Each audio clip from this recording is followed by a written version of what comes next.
Your leadership style is too rigid for our culture, Victoria announced to the entire management team. She didn't pull me aside. There was no private conversation, no heads up, no professional courtesy. She said it bluntly, right there in the middle of our regular Monday morning meeting, with every single department head watching in awkward silence. That was the moment everything changed. My name is Colin Drake. I'm 47 years old, and up until about 10 minutes ago, I was the director of operations at Iron Veil Robotics, a role I held for the past 7 years.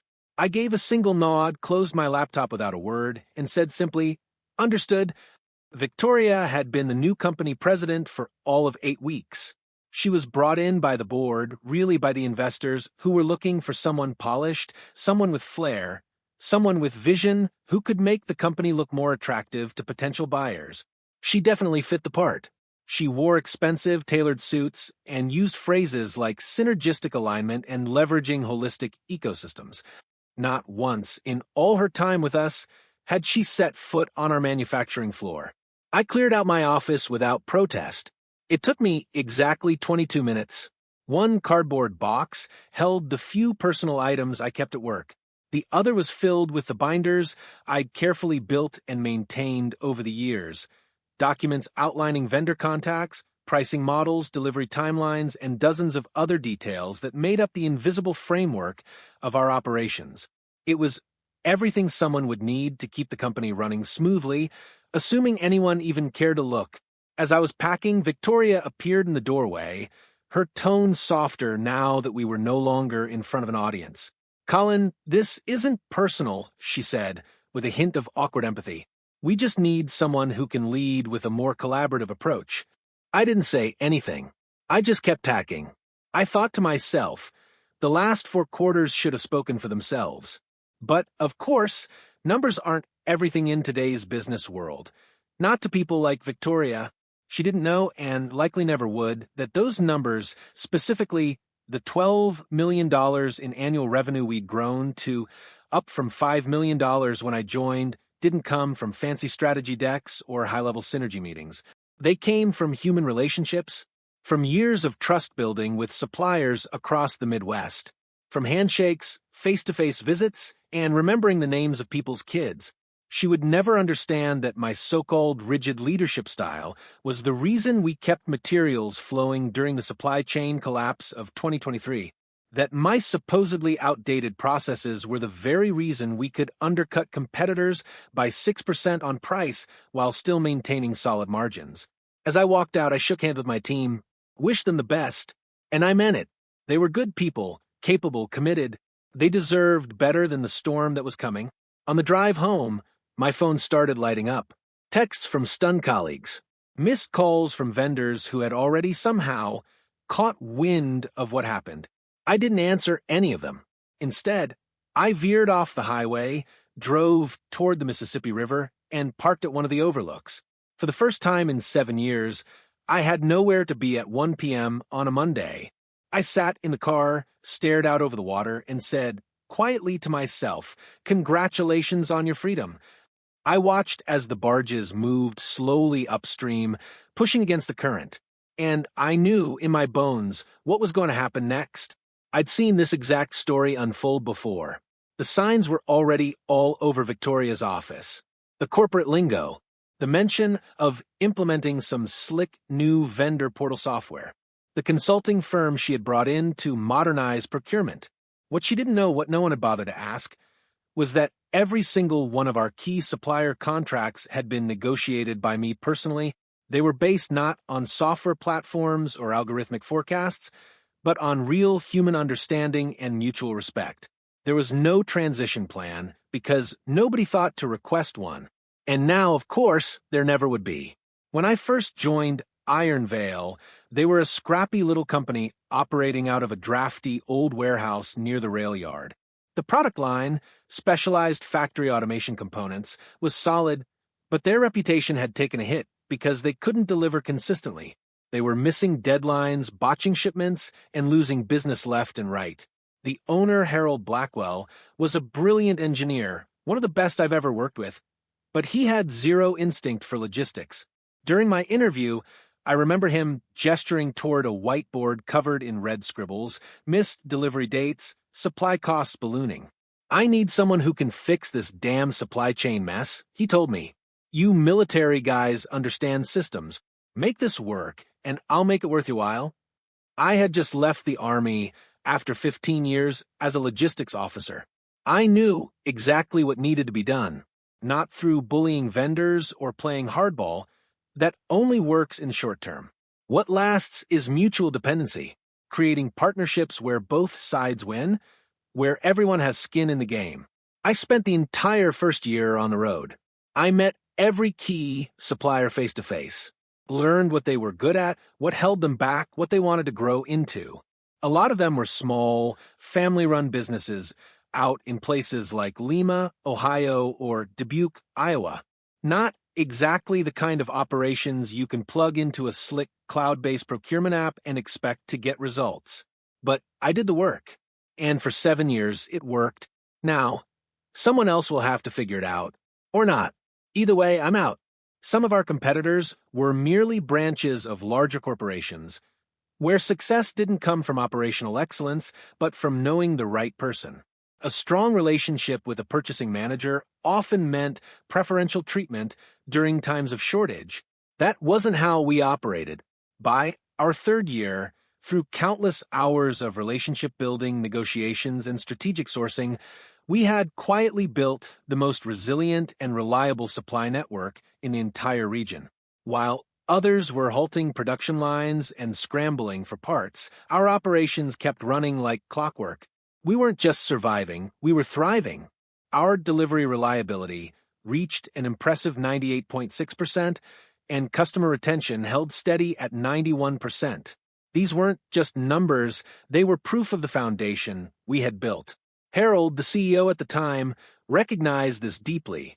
He made a point to bring it up during our monthly performance reviews.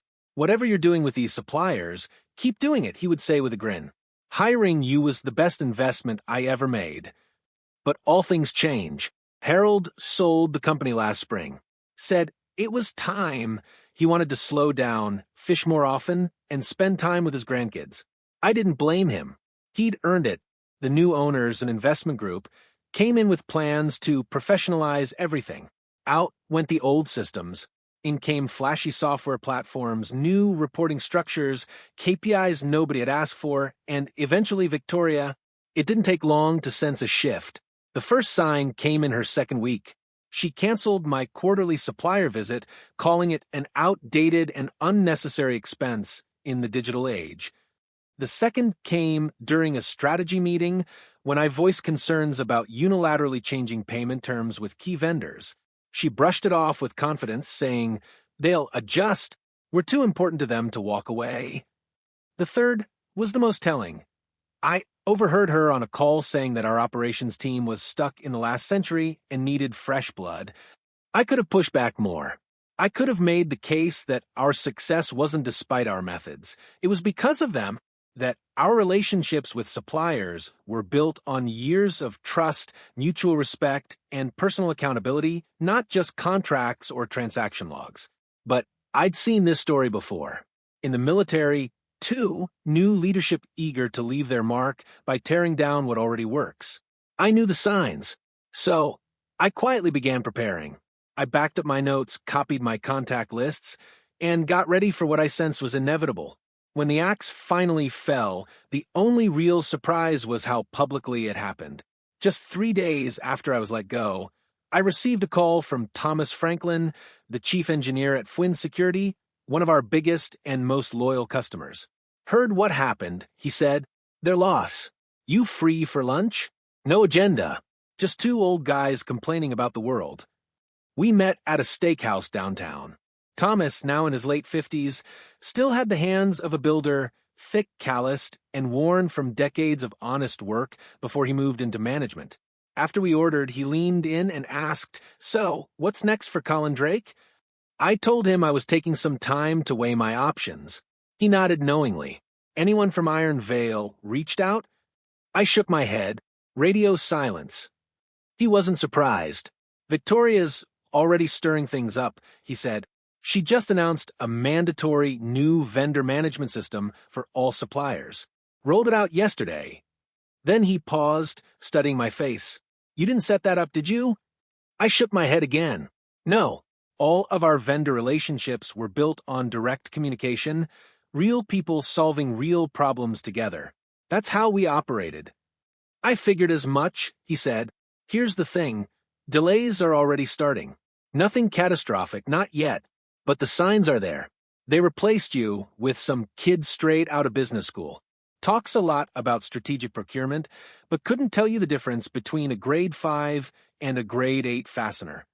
I took a sip of water to hide my reaction. It was happening faster than even I had predicted. Not your problem anymore, he continued, but here's the interesting part. We Own Bauworks is looking for someone to overhaul their operations. Their CEO, Julia Winters, is an old friend. I told her what happened to you and mentioned your name. I appreciate that. She wants to meet you. They're expanding fast, but their current infrastructure can't keep up with demand. Sound familiar? It did. It sounded exactly like Iron Veil 7 years ago. As we wrapped up lunch, my phone buzzed. It was a text from Harold. Just heard. What the hell were they thinking? Call me. Driving home, I felt something shift inside me. It wasn't anger. That had passed. It was something colder, sharper, calculated. Victoria had made a critical miscalculation. She believed the systems I'd built could be maintained with software and templated emails. She thought relationships could be automated. What she didn't realize was that I had deliberately structured every major supplier contract to require annual renegotiation with no auto-renewals and no standard terms. Each one was tailored, and every vendor worked directly through me. It wasn't sabotage. It was accountability, built into the DNA of the operation. My operation. That evening, for the first time since my dismissal, I received an email from Iron Veil, not from Victoria, but from someone in purchasing. Subject line: Urgent, need vendor contact info for Midwest Precision. Their rep says they only work with Colin Drake. I didn't reply. Instead, I called Harold. Then Julia Winters at We Own Bauworks. Then 3 other companies that had tried to recruit me in the past. By Friday, I had 4 serious offers. By Monday, I'd made my choice. I wasn't just going to rebuild elsewhere. I was going to make it abundantly clear what Victoria had thrown away. 2 weeks after being fired, I accepted the position of Chief Operations Officer at We Own Bauworks. They specialized in high-precision laboratory equipment, different products from Iron Veil, but the supply chain challenges were strikingly similar. Julia gave me full authority to redesign their operations from the ground up. We need what you built at Iron Veil, she said in our final meeting. We're growing faster than our systems can handle. Fix that, and there's equity in it for you. On my first day, I did what I always do. I walked the floor, talked to the line workers, and listened, not filtered through reports or dashboards, but directly from the people making things happen. I was building again, and this time I knew exactly where to start. By the 3rd day, I had already identified several of the company's critical weaknesses. There were constant delays in component deliveries, unreliable quality from some of their most crucial suppliers, and an inefficient inventory management system that resulted in excessive waste. That Friday, my personal phone rang. Victoria Lang's name flashed across the screen. I let the call go to voicemail. Her message, though polite, carried an unmistakable tension. Colin, I hope you're doing well. We're facing some challenges with supplier transitions. Wondering if you'd be available for a brief consultation. Of course, you'd be compensated. I didn't bother to call her back.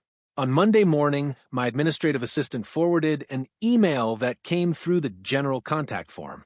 It was an urgent request from Victoria Lang, the president of Iron Veil Robotics. I deleted it without even reading it. By Wednesday, Victoria had started calling my personal phone multiple times a day. I blocked her number. Then on Thursday, she showed up at the reception area of Wysan. Mr. Drake is in meetings all day, the receptionist informed her, adhering to my usual instructions for any visitors from Iron Veil. Tell him it's urgent, Victoria insisted. We've got a major production delay, and it's about to cost us millions. I watched her through the security feed from my office, where she waited for nearly 30 minutes before finally leaving, her perfect composure cracking as she walked out the door. That afternoon, I received an email from Brian Cooper, my former assistant at Ironvale. He and I had stayed in touch, and he had become my eyes and ears inside the company. The email was full of alarming details. Complete chaos, he wrote. Midwest Precision raised their prices by 15% on the new contract. Valori Components have pushed delivery dates out by 6 weeks. 3 other vendors are experiencing capacity issues that seem to only affect Ironvale orders. Victoria had called 4 emergency management meetings that week alone. I hadn't done anything to sabotage Ironvale or its vendors. I hadn't needed to. The suppliers had seen how I had been treated and had drawn their own conclusions about the new leadership. Some of these vendors had worked with me for years across several companies. They knew who kept their promises and who didn't. The next morning, Harold Blackwell, who had kept a 15% stake in Ironvale after selling, called me. The board is starting to ask questions, he said. Victoria is blaming vendor hostility for the delays. She says you poisoned the well when you left. I hadn't been in contact with any Ironvale vendors since my departure, so I replied truthfully, I didn't do anything. Harold seemed to believe me, but she's convinced herself that she's the victim here, he said, pausing for a moment. They lost the Braxton contract yesterday. They couldn't guarantee delivery dates. The Braxton Industries account had been one I had personally cultivated for 3 years before they finally signed on. It had become one of Ironvale's largest accounts. Not my problem anymore, I said, though I couldn't help but feel a twinge of regret. Of course not, Harold agreed. By the way, how's the new job? Different challenges but similar solutions, I replied, though I hesitated for a moment. I might need to bring in some additional manufacturing capacity soon.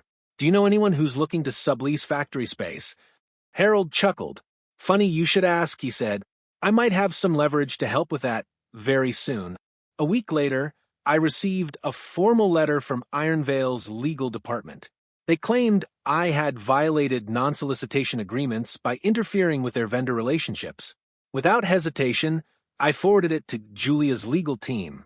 Their response came back within hours. No merit, no evidence, no concern. They were right. I hadn't solicited anyone. I had simply stepped aside and let the situation unfold as it would. That night, for the first time in months, I slept soundly. A month into my new role at Wysan, I received a message on LinkedIn from Ella Lehner-Hayes, Ironvale's head of finance. She and I had always worked well together during my time at Ironvale, 2 detail-oriented, process-driven professionals who preferred results over politics. Can we meet? Was all she wrote.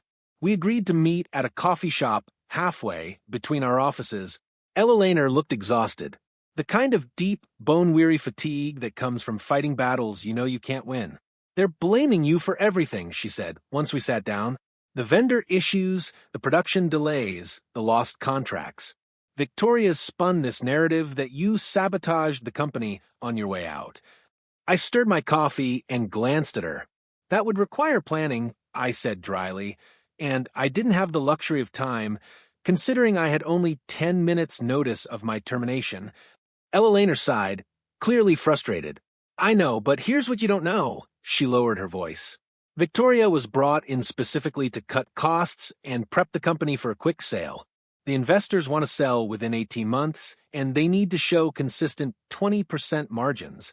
But Ironvale was already profitable, I pointed out. Not profitable enough for them. Ella Lehner said, pulling out her tablet and opening a spreadsheet. Look at these targets. She showed me the numbers. They need to squeeze an additional 12% out of the supply chain. I studied the figures closely. It was impossible to achieve those targets without gutting the quality of their products or shifting to overseas suppliers. Either of those moves would cause months of production delays and ruin the company's reputation for reliability. There's more, Ella Lehner continued. Victoria didn't fire you. because of your leadership style. She fired you because you were the only one who would have challenged these targets. The rest of us were kept in the dark until after you were gone. That's why your dismissal was so public, she realized.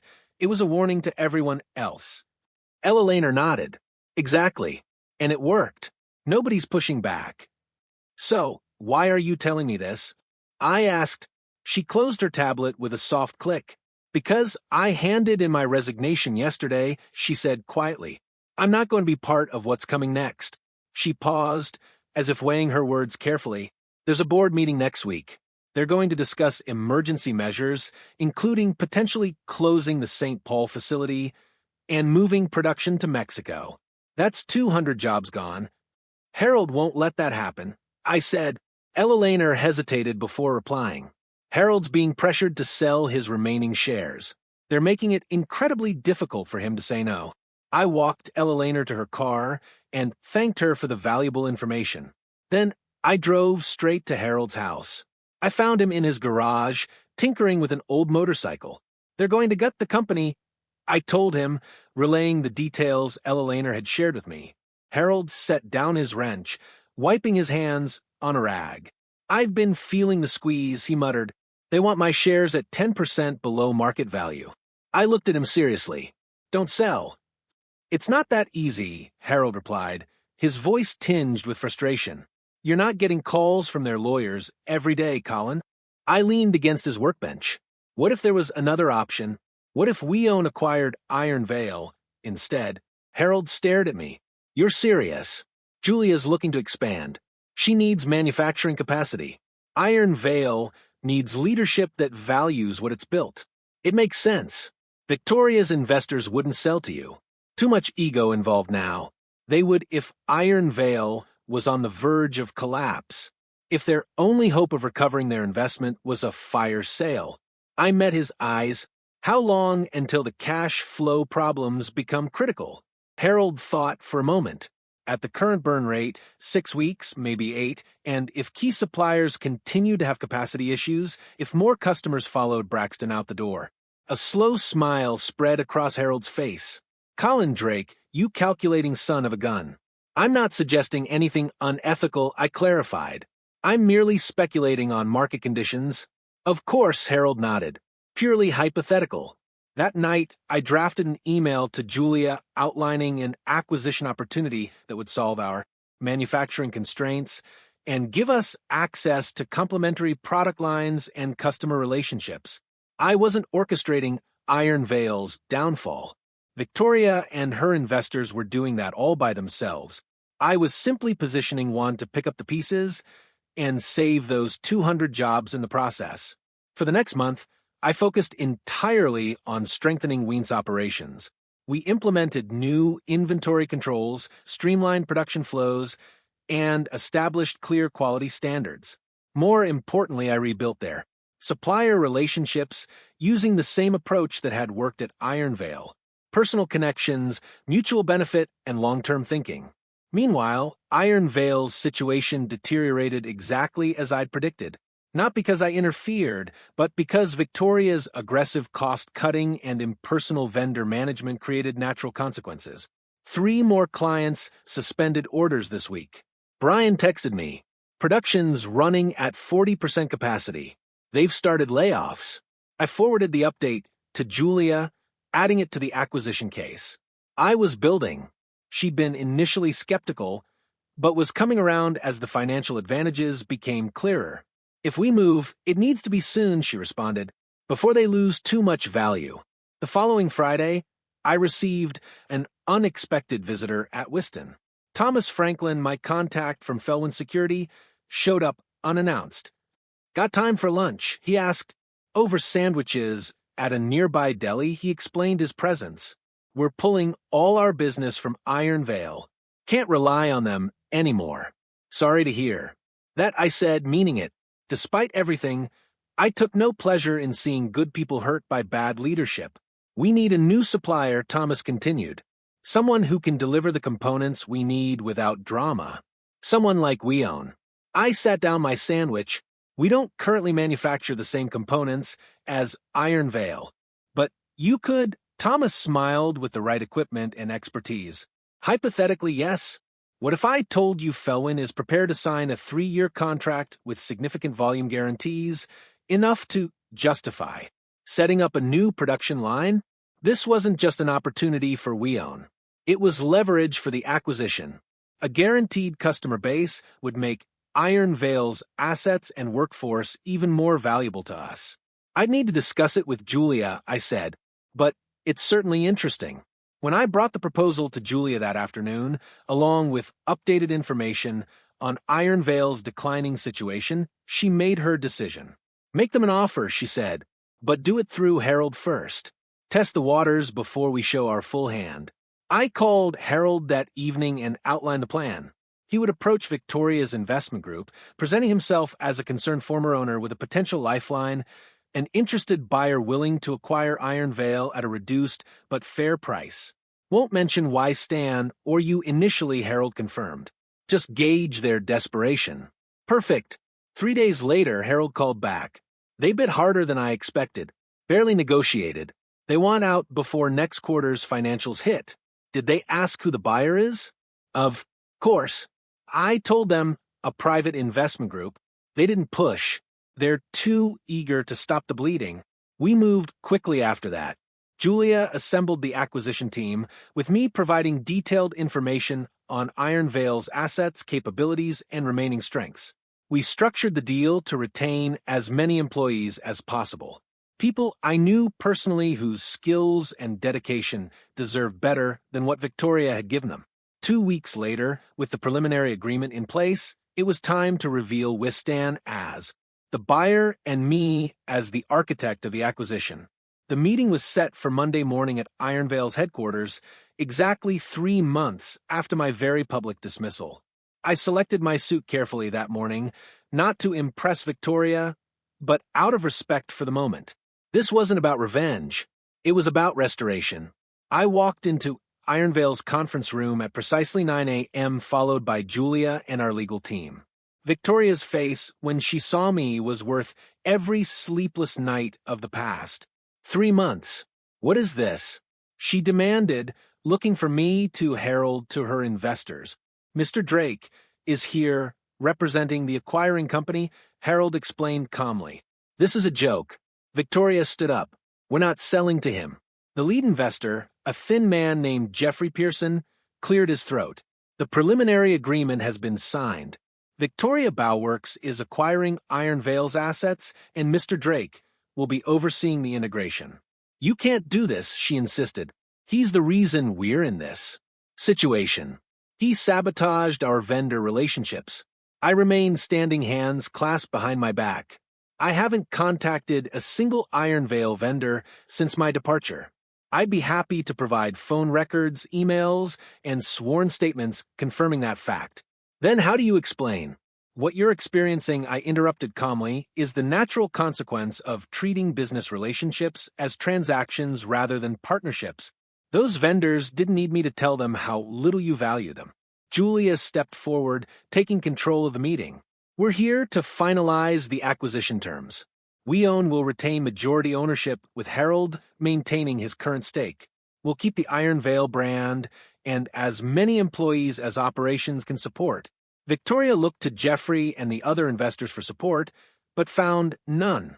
They were cutting their losses, and she was just another liability to shed. What about me? She finally asked. Julia glanced at me, then back to Victoria. Your services won't be needed during the transition or beyond. Victoria gathered her papers with shaking hands. You planned this from the beginning, she accused me. You set me up to fail. I shook my head. No, Victoria. You did that all by yourself when you decided that relationships didn't matter. When you dismissed 7 years of work without taking the time to understand it. She left without another word. The investors stayed, eager to complete the deal that would salvage at least part of their investment. I felt no triumph, only a quiet certainty that justice had been served. 6 months later, I stood on the manufacturing floor of the newly integrated Weiss and Iron Veil operation. We'd kept 185 of the original 200 jobs, consolidated administrative functions, and expanded production capabilities. Most importantly, we'd rebuilt the vendor relationships that had made Iron Veil successful in the first place. It took time, trust, and transparency, explaining our vision, honoring past commitments, and creating new partnerships built on mutual respect. The combined company was on track to hit $20 million in annual revenue, nearly double what Ironville had achieved at its peak. Julia had made good on her equity promise, making me a minority owner with real skin in the game. As I completed my daily walkthrough, Brian, now our production manager, approached with a tablet. Midwest Precision just confirmed the new delivery schedule, he reported, and Valeri Components agreed to the quality improvement program, said they appreciate the return to the old way of doing business. Good. Let's visit them. Both next month. See the improvements firsthand. Brian nodded. By the way, heard anything about Victoria? Consulting for a private equity firm in Chicago, last I heard. Think she learned anything from all this? I considered the question as we walked past workers assembling laboratory equipment alongside robotics components, the integrated product lines that gave us our competitive edge. Probably not the right lesson, I finally answered. People rarely do. That evening, I stayed late, reviewing plans for our next expansion. Harold stopped by on his way out. A fishing trip planned for the weekend. You proved your point, he said, leaning against my office doorway. Built it back better than before. Wasn't about proving a point. Harold smiled. Sure, Colin. Whatever helps you sleep at night. I returned to my paperwork after he left, but my mind drifted to that day by the Mississippi when I sat watching barges fight the current. Sometimes going with the flow isn't the answer. Sometimes you have to push back, not with anger or vengeance, but with quiet determination. I hadn't set out to destroy Victoria or to take over Iron Veil. I'd simply refused to let good work be undone by someone who couldn't see its value. That was revenge enough.